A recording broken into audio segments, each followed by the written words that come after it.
They say revenge is a dish best served cold, but in high society it's served with vintage champagne and a crowd of witnesses.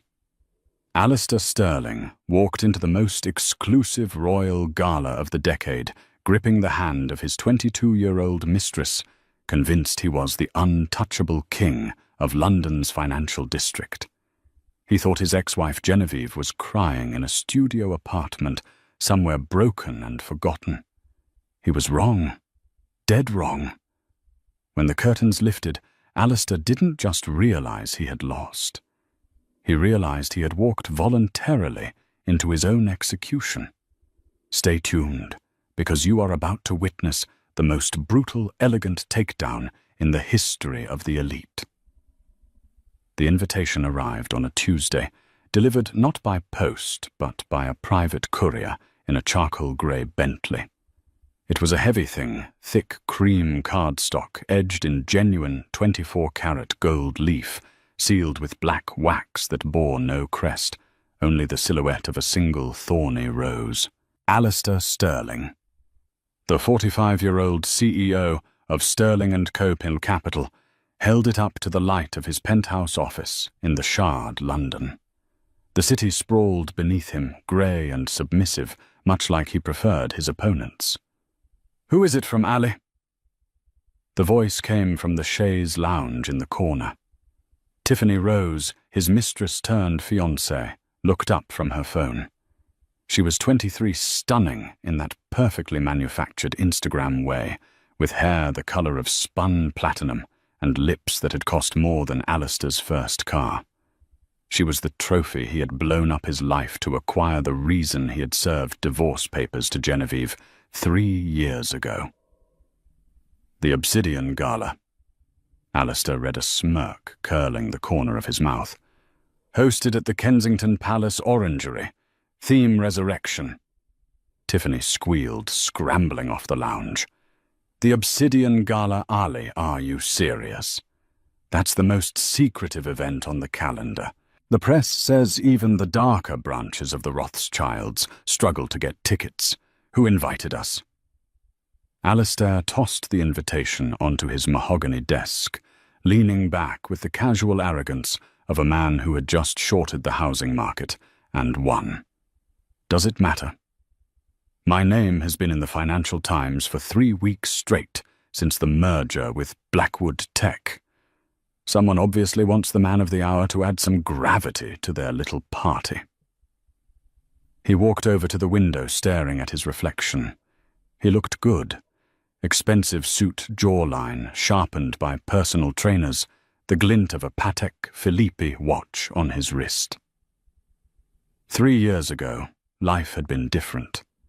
He had been married to Genevieve, sweet, quiet, boring Genevieve. She was a librarian's daughter he'd met in university. She wore sensible shoes, cooked pot roast on Sundays, and supported him when he was a nobody. But when Alistair hit his first 10 million, Genevieve stopped making sense. She didn't fit the yacht. She didn't fit the image. She was an anchor when he wanted to be a sail. So he cut her loose. The divorce was brutal. He had the better lawyers, sharks from Slaughter and May, and he had left her with a pittance. The last time he saw her, she was wearing a faded wool coat, signing the papers with a shaking hand in a rain-slicked parking lot. She looked grey, washed out, finished. "I wonder who the host is," Tiffany chirped, already scrolling through designer dresses on her iPad. "They say it changes every year. Last year it was rumoured to be a Saudi prince. Do you think we'll meet royalty?" "We are the royalty, Tiff," Alistair said, pouring himself a scotch. "But yes, we'll go, and we'll make sure everyone knows exactly who we are. Buy the most expensive dress you can find. I want you to shine so bright you blind them." He didn't know it yet, but the resurrection theme wasn't a metaphor for the economy. It was a promise. That night, Alistair lay in bed, the invitation glowing on the nightstand under the street lamp's light. He felt a strange unease, a tiny prickle at the base of his neck. The wax seal, the thorny rose.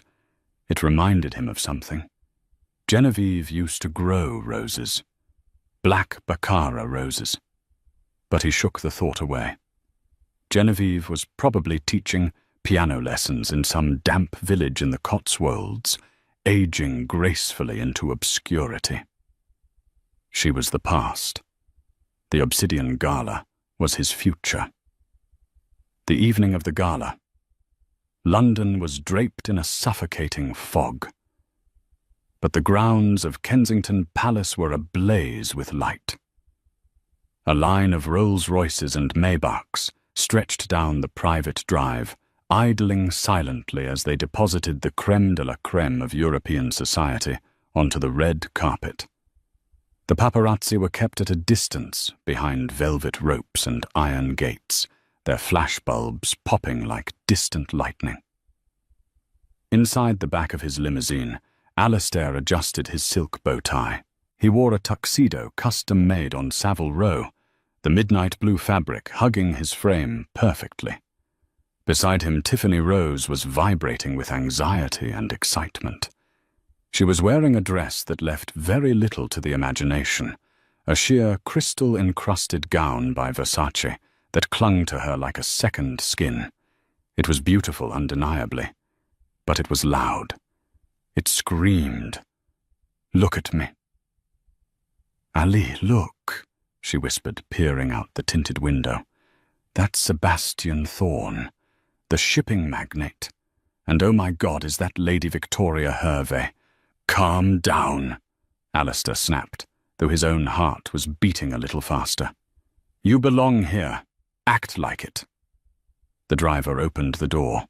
The cool night air hit them, smelling of damp earth and expensive perfume. Alistair stepped out, extending a hand to Tiffany. As she emerged, the distant cameras went into a frenzy. They walked the carpet. Alistair held his head high, his chest puffed out. He scanned the crowd ahead. He saw heavy hitters, people he usually had to wait months to get a meeting with. There was Senator Julian Blackwood from the States, speaking in hushed tones with a Russian oligarch. There was the editor-in-chief of Vogue, looking imperious in black velvet. But as they moved toward the entrance of the orangery, Alistair noticed something strange. The atmosphere wasn't festive. It was tense, expectant. People were whispering. Groups of socialites huddled together, glancing at their phones, and then toward the massive closed doors of the ballroom.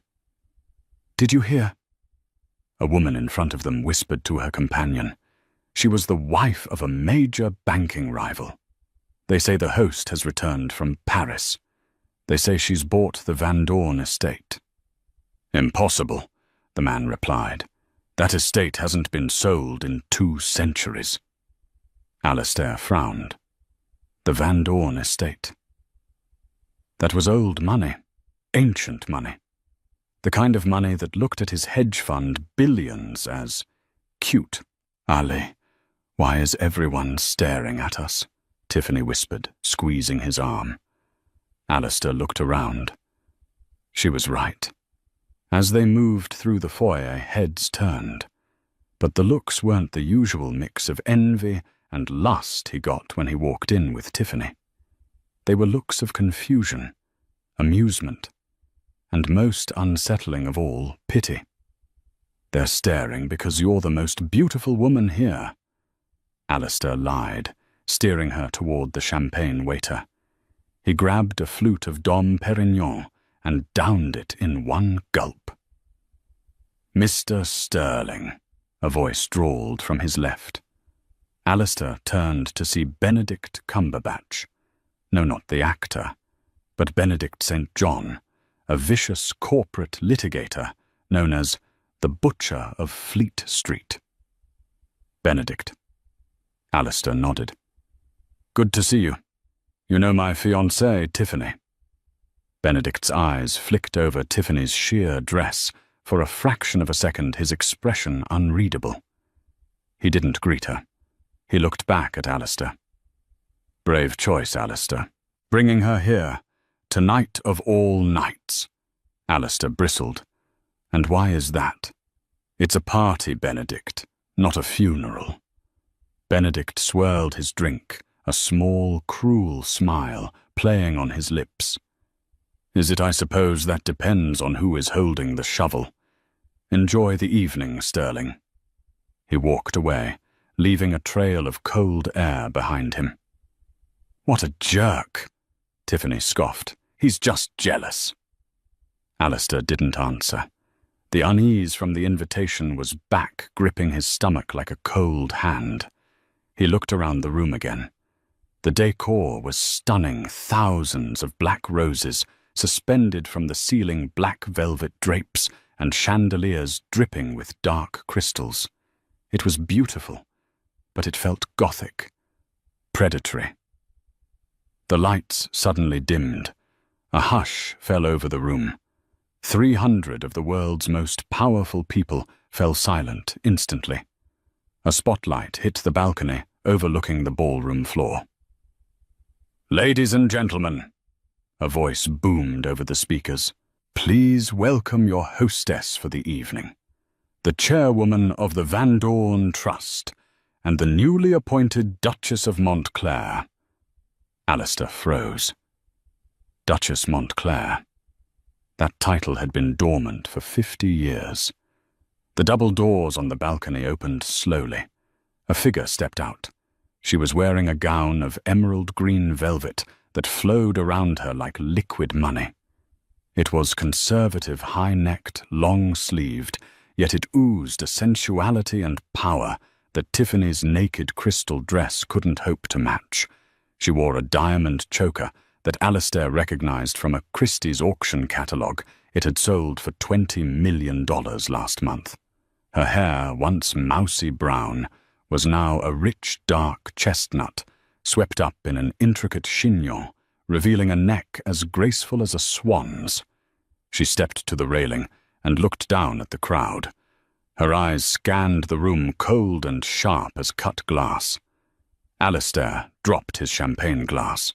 It shattered on the marble floor, the sound echoing in the silence. Tiffany gasped.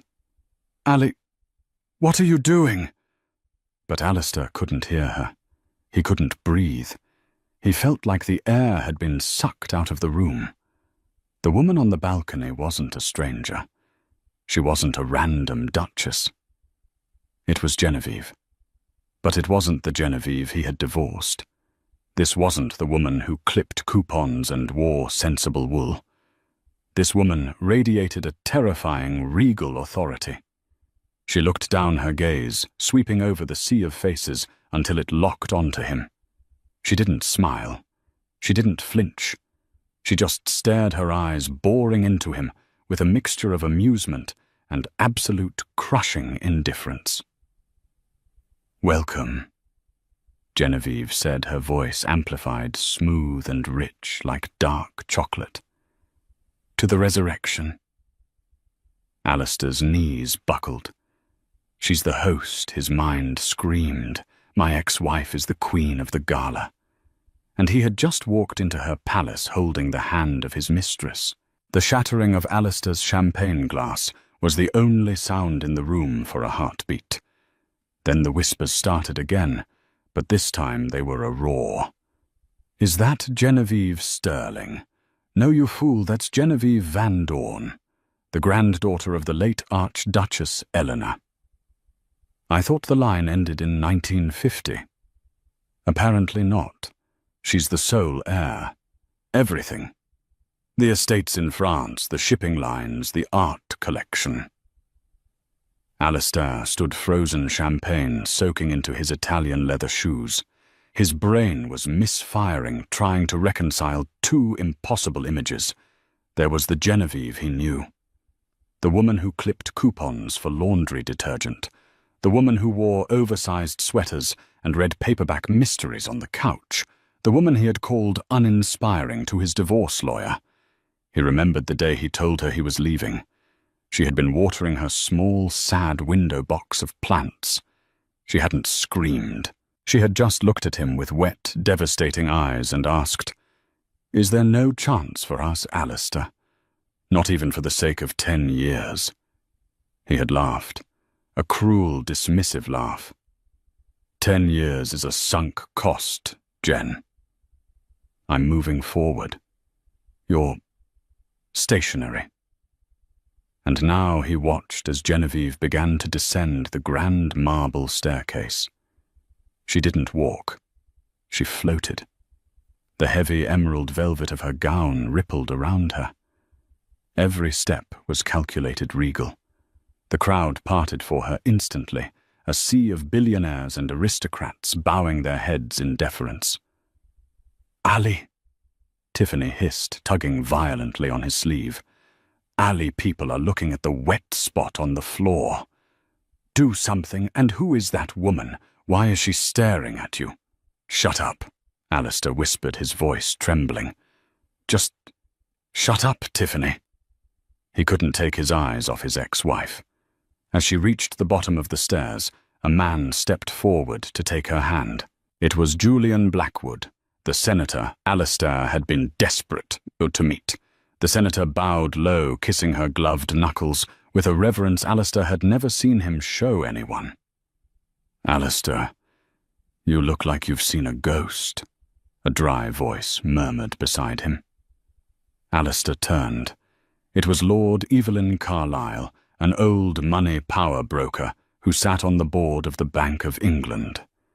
Alistair had been trying to get a lunch meeting with him for 5 years. "Lord Carlyle," Alistair choked out. Do you know her?" Carlyle took a sip of his martini, watching Genevieve with admiration. "Everyone knows her now, old boy. It's the story of the century. The hidden Duchess. Hidden. Her grandmother was the exiled Archduchess who fled Europe during the war," Carlyle explained, enjoying Alistair's visible confusion. "She married a commoner, a librarian, and renounced her titles to protect her family. They lived in total obscurity. Genevieve didn't know, not until her grandmother passed away 2 years ago. 2 years ago. Just months after their divorce was finalized. She inherited the title." Alistair asked, his mouth dry. "The title, yes. But more importantly, the trust. The Van Dorn Trust has been accumulating compound interest and assets since the 1800s. It's not just money, Sterling. It's sovereignty. She could buy your little hedge fund out of petty cash and still have enough left over to purchase a small country." Alistair felt the room spin. When he had divorced her, he had fought tooth and nail to keep his $3 million fortune intact.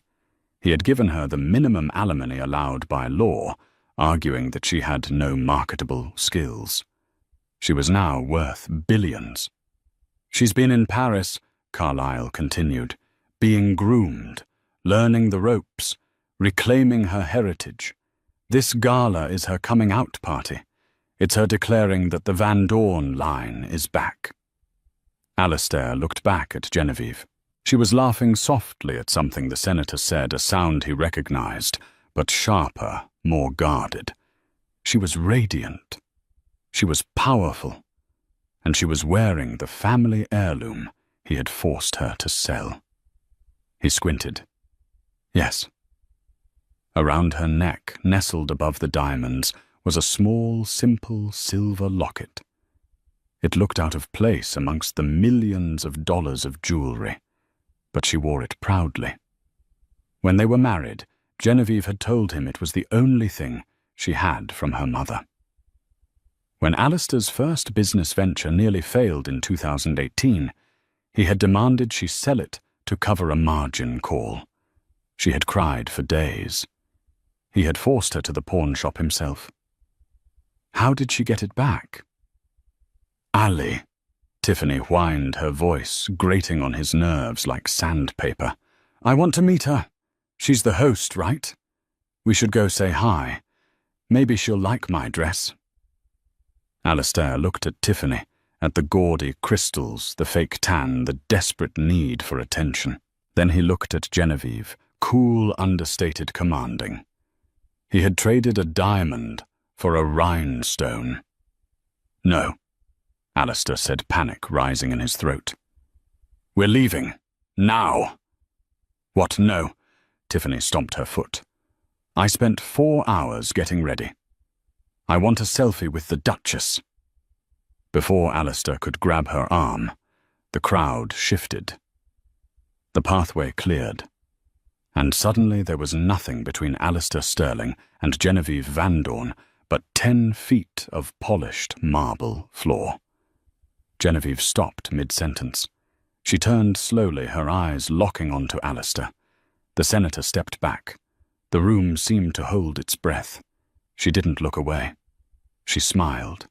It was a terrifying, beautiful smile that didn't reach her eyes. She began to walk toward him. The walk felt like an eternity. Every click of her heels on the marble echoed like a gunshot in Alistair's ears. He wanted to run, but his legs were lead. He straightened his spine, trying to summon the arrogance that usually carried him through boardroom hostile takeovers. "I am Alistair Sterling," he told himself. "I am a self-made man." But as Genevieve drew closer, he felt small. She stopped 2 feet away from him. The scent of her perfume hit him. Black baccarat rose and cold rain. It was intoxicating. "Alistair," she said. Her voice was calm, devoid of the tremor he used to hear when she was nervous. "Genevieve," he nodded, his voice tight. "You look different." "I imagine I do," she replied smoothly. "A lot can change in 3 years. Wouldn't you agree?" Her eyes flickered to Tiffany, who was standing slightly behind Alistair, clutching her clutch bag and looking between them with wide, confused eyes. "And this must be Tiffany," Genevieve said. There was no malice in her tone, only a polite curiosity, as if she were examining a mildly interesting insect. "I recognize you from the tabloids. The Instagram model, isn't it?" Tiffany puffed up, mistaking the recognition for a compliment. "Yes, hi." "Oh my God, you're the Duchess.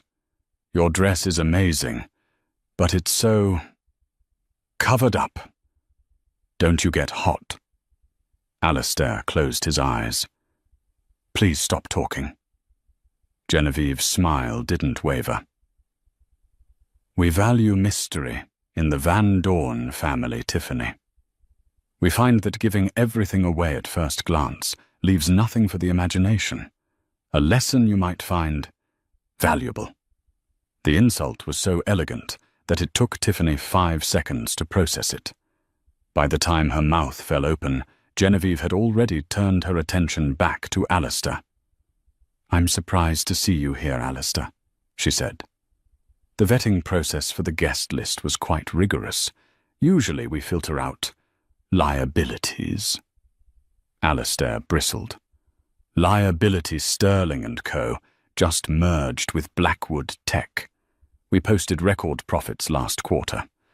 I'm hardly a liability, Jen." "It's your grace," a deep voice rumbled from behind Genevieve.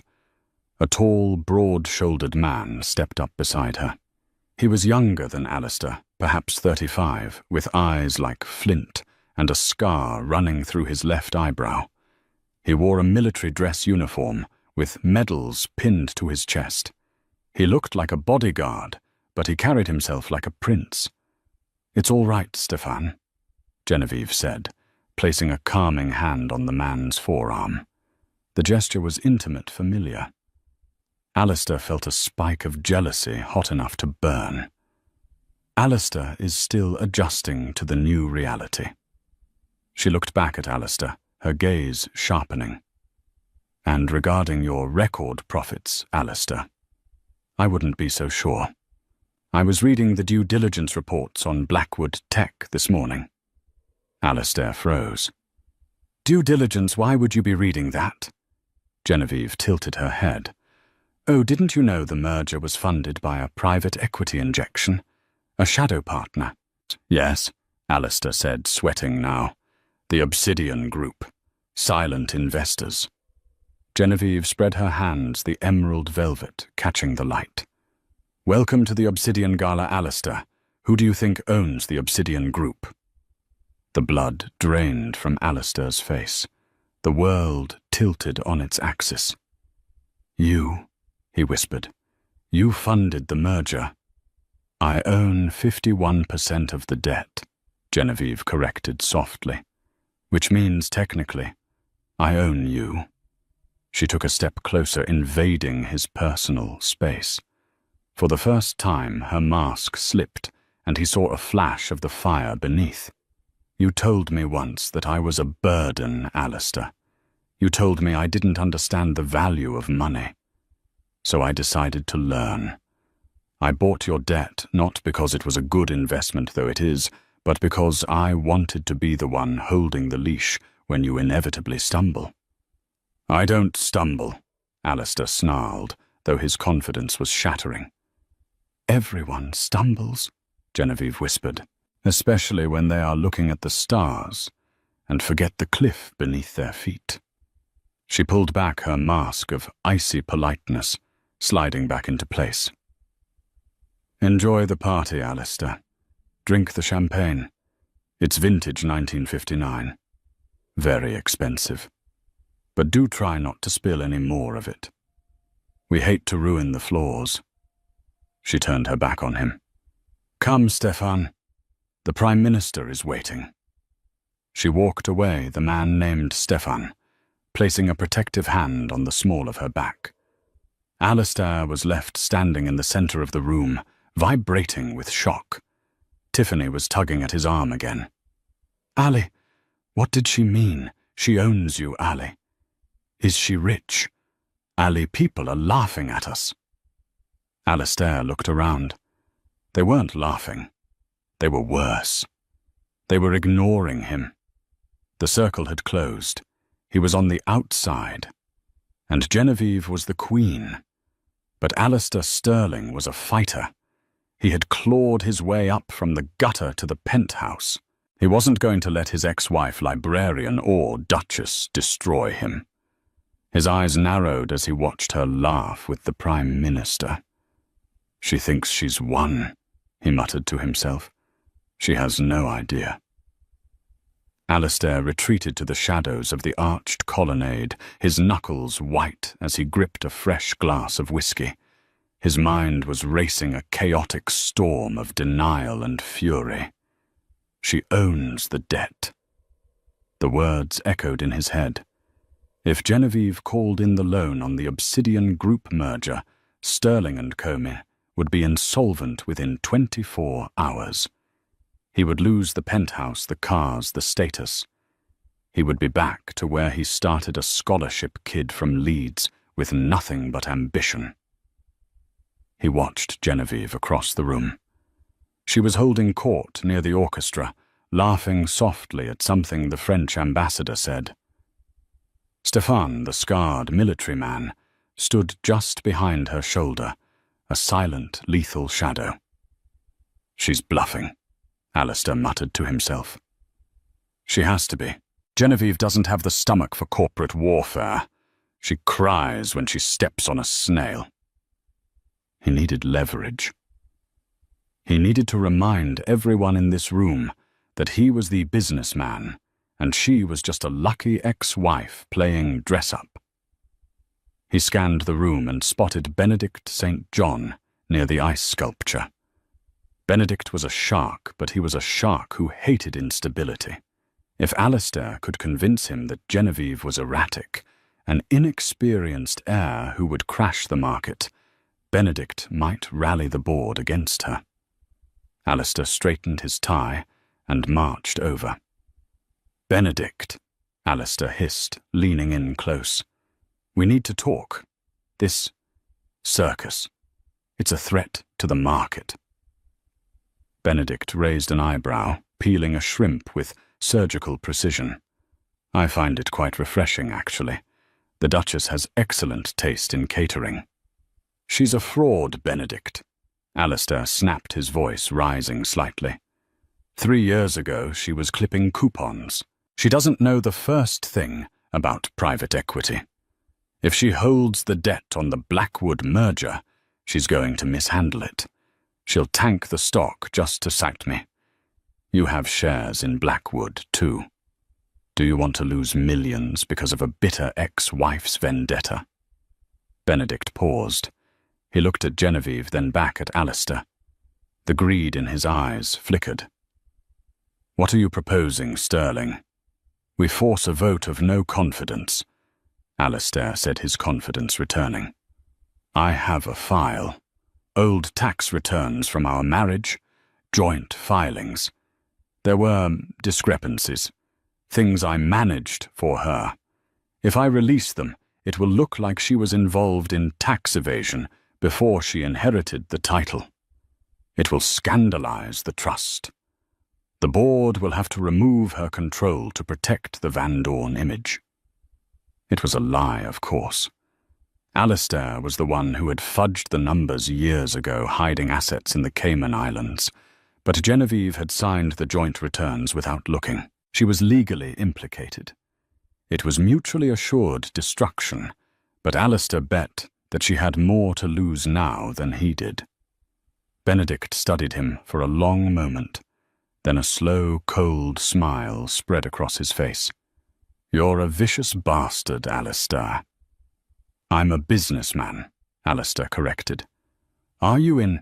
If you can prove she's a liability, Benedict said softly. I'll back your motion at the shareholder meeting tomorrow morning. I won't wait for tomorrow, Alistair said, a dark plan forming. I'm going to do it now. The toast. When she gets up to speak, I'm going to ask the hard questions. I'm going to expose her past. By the time I'm done, these people will see her for what she really is, a fraud. He turned to find Tiffany. He needed her on his arm, a visual representation of his virility, and moving on. He found her by the chocolate fountain, taking a selfie with a bewildered-looking elderly countess. Tiffany, come here, Alistair commanded, grabbing her wrist a little too hard. Ouch, Ali, watch the nails, she complained, pulling away. I was networking, the Countess was telling me about her yacht. Forget the Countess. We're going to the stage. When I start talking, just stand there and look supportive. Smile. Nod. Do not speak. Why are you so sweaty? Tiffany asked, wrinkling her nose. You look manic. I am winning, Tiffany. That's what winning looks like. Suddenly the orchestra stopped playing. A drum roll echoed through the hall. Ladies and gentlemen, the announcer's voice boomed, please raise your glasses for the hostess's address. Genevieve stepped up to the microphone on the raised dais.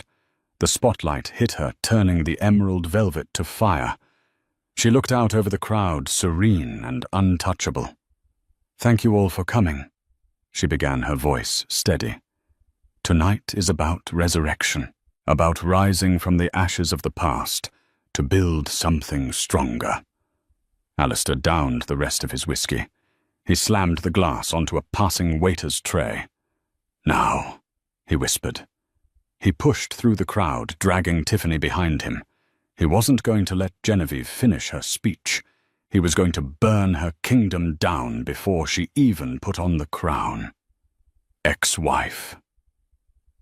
Alistair's voice didn't just interrupt the speech. It shattered the atmosphere like a brick thrown through a stained glass window. He broke through the front line of the crowd, his breathing ragged, his face slick with a sheen of manic sweat. He marched right up to the base of the raised dais, standing in the pool of spotlight that was meant for Genevieve. Behind him, 300 of the world's most powerful people froze. The silence was instantaneous and absolute, the kind of heavy, suffocating quiet that precedes a natural disaster. Genevieve stopped mid-sentence. She looked down at him from the height of the stage, her face an unreadable mask of porcelain and ice. Beside her, Stefan, the scarred bodyguard, tensed. His hand moved instinctively toward the inside of his tuxedo jacket, his eyes locking onto Alistair with lethal intent. But Genevieve simply raised one gloved hand, a small, imperious gesture that stopped him in his tracks. "Alistair," she said into the microphone. Her voice was amplified, booming through the cavernous orangery, smooth and rich. "I see you've been enjoying the 1959 vintage. Perhaps security should call you a car. You seem unwell." "Don't patronize me, Jen," Alistair shouted, his voice cracking. He pointed a shaking finger at her, the gold cufflink gleaming under the lights. "You're playing a game you don't understand. You think a fancy dress and a stolen title make you one of them." He spun around to face the crowd, spreading his arms wide, performing for the audience he was desperate to win over. "Look at her," he bellowed, gesturing back at the stage. "You all think she's some aristocratic savior. You're bowing to a fraud. 3 years ago, this woman was begging me for grocery money. She's a librarian from Leeds who got lucky with a genealogy test. She doesn't belong here." The crowd murmured. It was an awkward ripple of sound, the rustle of silk and the shifting of weight. This was high society. Dirty laundry was supposed to be aired in courtrooms, not at galas. "Is there a point to this outburst, Alistair?" Genevieve asked. She didn't look embarrassed. She didn't look angry. She looked bored. As if he were a tedious commercial break she was forced to endure. "The point," Alistair sneered, turning back to face her, "is that you are unfit to manage the Van Dorn Trust. You are unfit to hold the debt of Sterling & Co. I know about the tax filings, Genevieve. The 2019 returns." He saw a flicker of something in her eyes. Fear. Yes, it had to be fear. He pressed his advantage, his voice rising to a fever pitch. "I have the documents." Alistair lied, his bluff growing in magnitude. "I know you signed off on illegal asset hiding in the Caymans. You're a criminal just like the rest of us. So why don't you step down, void the debt, and go back to your books before I hand everything over to the authorities right now?" He stood there, panting, waiting for her to crumble. He waited for the tears, the apologies, the submission. But silence stretched out. 5 seconds. 10. Tiffany rose, standing a few feet behind Alistair, tugged at his sleeve. Her face was pale beneath her spray tan. "Ali, stop," she whispered urgently. "Everyone is looking at us like we're crazy. Let's just go." "Quiet, Tiffany," Alistair hissed. "I'm saving us." Genevieve sighed. It was a sound of deep, profound disappointment, amplified by the speakers for everyone to hear. "You brought up the 2019 returns, Alistair," she said, her tone shifting from polite to clinical. "I'm actually glad you did. It saves me the trouble of bringing them up myself." She looked over Alistair's head toward the tech booth at the back of the room. She gave a single sharp nod. Behind her, the massive LED screen that had been displaying the elegant logo of the Obsidian Gala flickered. The image dissolved. In its place, a high-resolution PDF document appeared. Alistair squinted against the glare. It was a bank transfer record. "When I inherited the trust," Genevieve said, addressing the crowd now as if she were giving a university lecture, "my first act was to hire forensic accountants, the best in London. I wanted to ensure my financial history was spotless before I took the helm." The document on the screen zoomed in a red circle, highlighting a specific line item. "We found the money you hid, Alistair," she said softly. £2.5 million, siphoned from our joint account into a shell company in the Cayman Islands. That proves nothing, Alistair shouted, though his stomach lurched. You signed those papers. It's your name on the account. Is it? Genevieve asked. The screen changed again. This time, it showed two signatures side by side. One was Genevieve's elegant looping script. The other was a jagged, shaky imitation. Below them, bold text read, Handwriting Analysis Report. Match probability, 0.0%. Confirmed forgery. Alistair thought I was too stupid to notice the money missing. Genevieve continued, her voice hardening into steel. He told me the market was down. He told me we had to tighten our belts. And while I was clipping coupons, he was practicing my signature to embezzle funds to prop up his own failing stock prices. No, Alistair croaked. He looked around the room. Senator Blackwood was whispering to the Russian oligarch. Lord Carlyle was shaking his head. That's fake. She forged the report. And this, Genevieve said, ignoring him completely, is a recording from the executive boardroom of Sterling & Co. dated exactly 3 days ago. A crackle of static hissed through the speakers.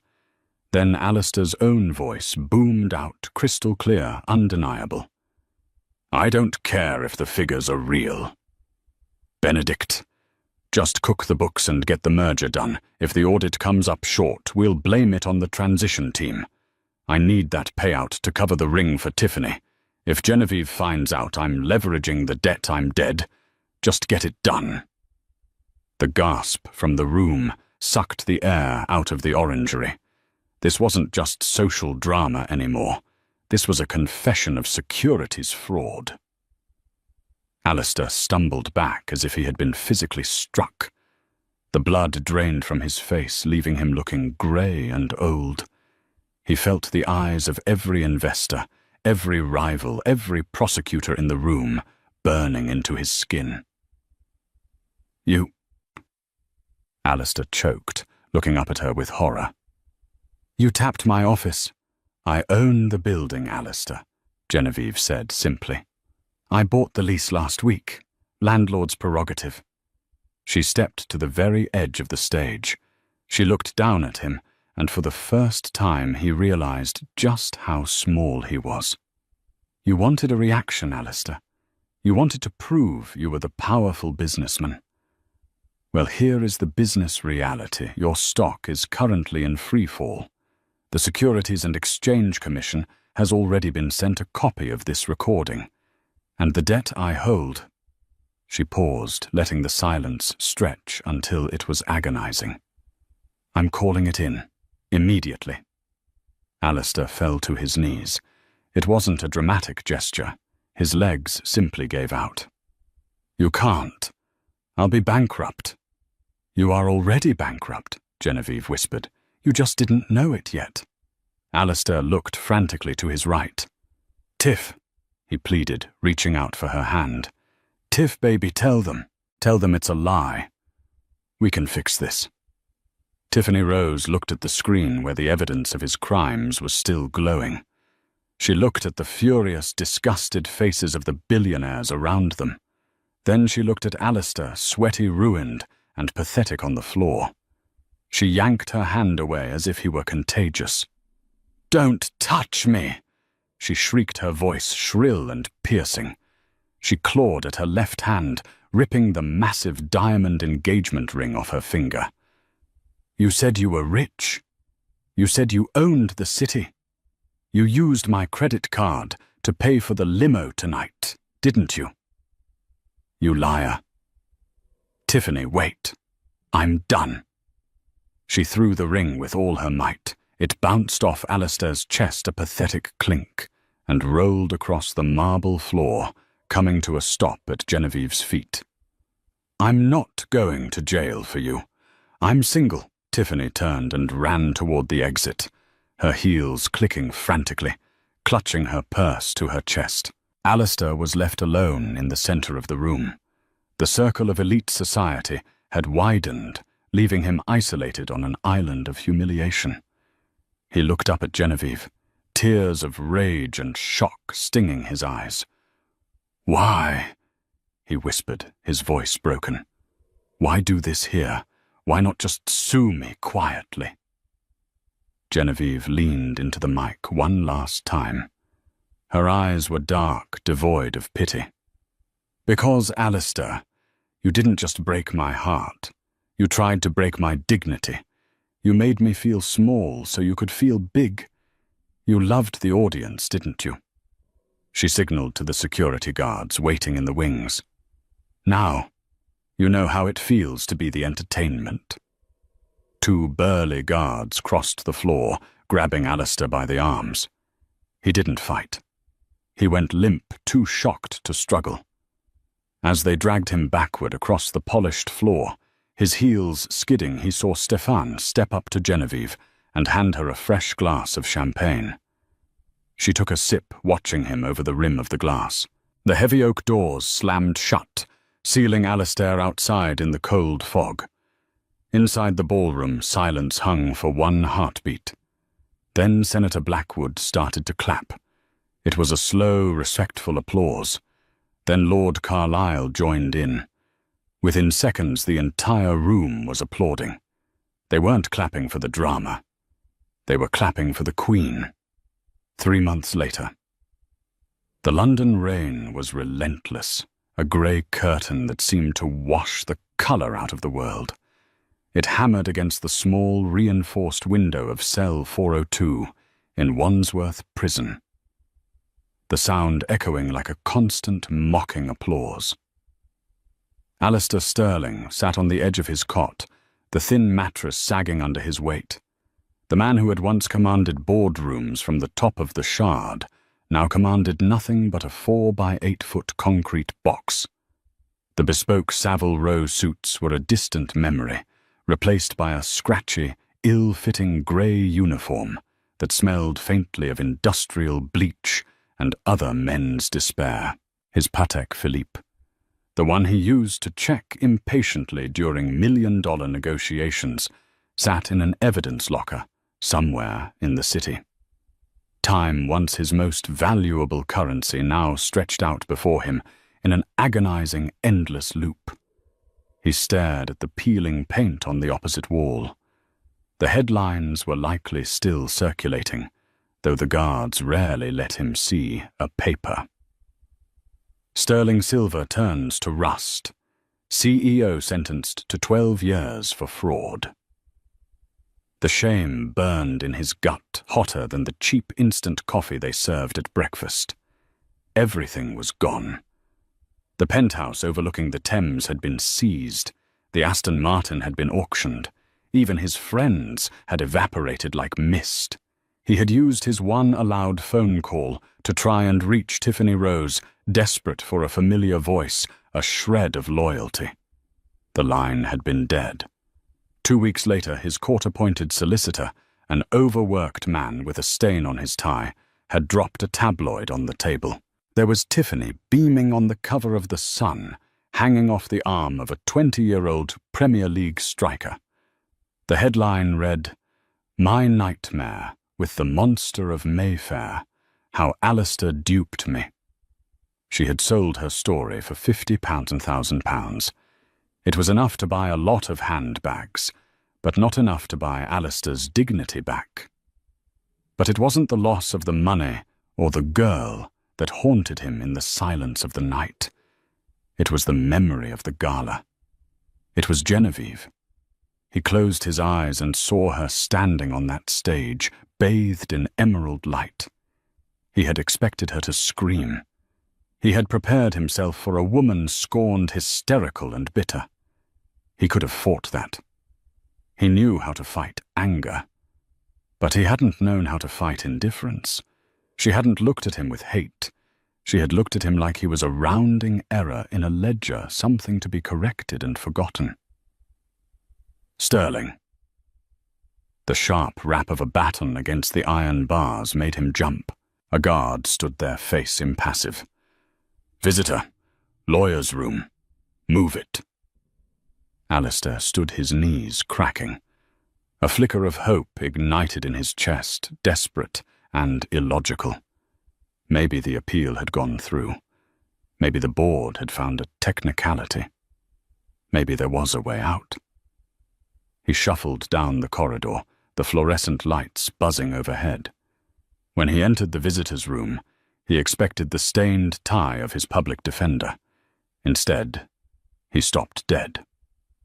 Sitting on the other side of the reinforced glass partition was Benedict St. John. Benedict looked impeccable as always. He wore a navy pinstripe suit that probably cost more than the prison guard made in a year. He was checking his gold pocket watch, an air of supreme boredom on his face. Alistair sat down, slowly picking up the black receiver phone. "Benedict, you came." Benedict picked up his receiver, his expression unreadable. "Alistair, you look tired." "Man, I've been better," Alistair said, a ragged laugh escaping him. "Why are you here? Is there news? Did the shareholders rally?" Benedict offered a smile that didn't reach his eyes. It was the smile of a shark that had already eaten. "I'm not here to help you, Alistair. I'm here as a messenger." "A messenger?" "For the new ownership," Benedict clarified smoothly. "We finalized the restructuring of Sterling & Co. this morning.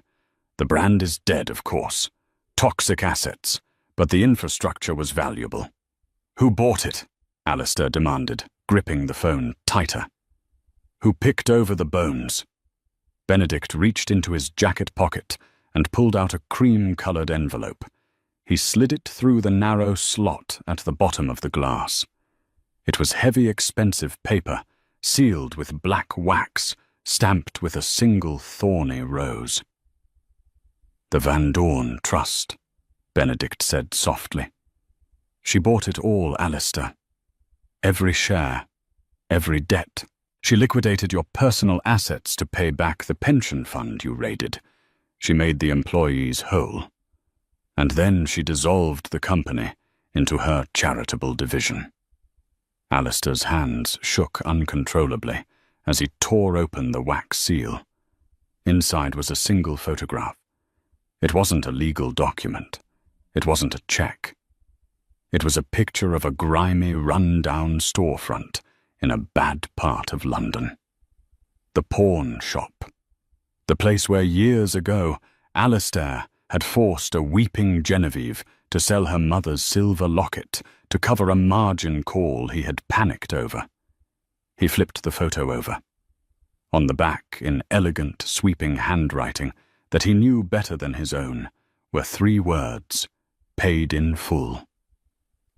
The air left Alistair's lungs. She remembered. She remembered every slight, every moment of cruelty, and she had systematically balanced the scales. She owns me," Alistair whispered, the reality crashing down on him. "She erased you," Benedict corrected, standing up and buttoning his jacket. "You aren't a rival anymore. You aren't even a memory. You're just a footnote in the quarterly report of a much more successful woman." Benedict turned to the door, signaling the guard. "Wait," Alistair shouted, slamming his hand against the glass. "How is she, Benedict? Does she ask about me?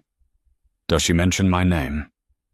Benedict paused, his hand on the doorknob. He looked back at the broken man in the grey uniform, a look of pity mixed with disdain on his face. "She doesn't speak of you at all, Alistair," Benedict said coldly. "You are the past, and Genevieve. She is too busy building the future." The door clicked shut, leaving Alistair alone in the silence, clutching the photo of his own sins. The French Riviera. 1,000 miles away, the world was a different color entirely. The sun was beginning its slow descent over the Mediterranean, painting the sky in strokes of violet and burning orange. The air here didn't smell of rain and concrete. It smelled of wild lavender sea salt and ancient pine.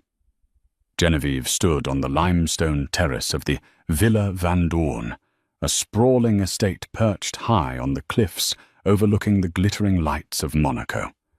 She was barefoot, the cold stone grounding her. The heavy armoured velvet gowns and the diamond chokers of the Gala were packed away. Tonight, she wore a simple white linen sundress that caught the breeze, her hair loose and waving around her shoulders. She took a sip of chilled rosé, the condensation on the glass cool against her fingertips. She looked out at the horizon, where the sea met the sky. The last 3 months had been a blur of lawyers, press conferences, and signatures. Dismantling Alistair's empire hadn't been done out of spite, not entirely. It was a necessary exorcism. She had needed to take the weapon he used to hurt her and turn it into something that could heal others. The sterling assets were now funding housing for displaced families. The cycle of greed was broken. She took a deep breath, filling her lungs with the sweet air. For 10 years she had held her breath, waiting for permission to exist, waiting for Alistair to tell her she was good enough. "You're thinking too loud," a deep, familiar voice rumbled from the doorway. Genevieve turned, a genuine smile touching her lips. Stefan stood there, leaning against the archway. He had shed his formal military dress for a relaxed white shirt. Sleeves rolled up to reveal the scars and tattoos on his forearms. He held a platter of fresh figs and cheese. "I'm not thinking," Genevieve corrected softly. "I'm remembering." "Remembering what?" Stefan asked, setting the platter on a mosaic table and moving to stand beside her at the railing. "The girl I used to be," she admitted, looking down at the waves crashing against the rocks far below. "The one who clipped coupons and apologized for taking up space. I wish I could go back and tell her. I wish I could tell her that the pain was just the forging fire." Stefan watched her, his dark eyes warm and steady. He had been her shadow for 2 years, her protector, her teacher, her only true friend in the shark tank of high society. He had seen her cry when she thought no one was looking, and he had seen her stand like a queen when the world was watching. "She knows," Stefan said, his voice low and rough. "She's the one who walked through the fire so you could stand here today." Genevieve looked up at him. The silence between them wasn't heavy. It was charged. It was the comfortable silence of 2 people who no longer needed to hide who they were. "So," Stefan said, breaking the gaze to look out at the ocean. "The king is dethroned. The empire is conquered. London is at your feet. Your Grace, what is the next campaign?" Genevieve laughed, a light, free sound that carried on the wind. She reached up and touched the silver locket at her throat, the one she had bought back from the pawn shop herself the day the funds cleared. It was warm against her skin. "No more campaigns, Stefan," she whispered. "I'm tired of war. I'm tired of strategy." She turned fully toward him. The sun was dipping below the water now, casting long shadows across the terrace. "I think," she said, reaching out to take his hand. His palm was rough, calloused from years of service, but his touch was incredibly gentle. "I think it's time to start living. Just living." Stefan looked at their joined hands, then up into her eyes. The professional distance he had maintained for so long evaporated, replaced by a raw, honest devotion. "I'm with you," he promised, interlacing his fingers with hers. Every step of the way. Below them, the ocean continued its eternal rhythm, washing away the debris of the past. Genevieve squeezed his hand and turned back to the view her heart finally truly light. The nightmare was over. The Queen had not just survived, she had rewritten the ending. And for the first time in her life, the story wasn't about who she belonged to. It was about who she was. She was Genevieve Van Dorn. And she was free. And that is the story of how Alistair Sterling learned the hardest lesson of all. Never underestimate the person you broke, because pieces can be put back together into a weapon. Genevieve didn't just get revenge. She got justice. She proved that true power isn't about shouting the loudest or flashing the most cash. It's about patience, dignity, and playing the long game. If you enjoyed this story of karma and redemption, please give this video a thumbs up. It really helps the channel grow and lets me know you want more stories like this. What did you think of Alistair's punishment? Was it enough, or did he deserve worse? Let me know in the comments below. And don't forget to subscribe and hit that notification bell so you never miss a new episode of our dramatic storytelling. Thanks for watching, and I'll see you in the next story.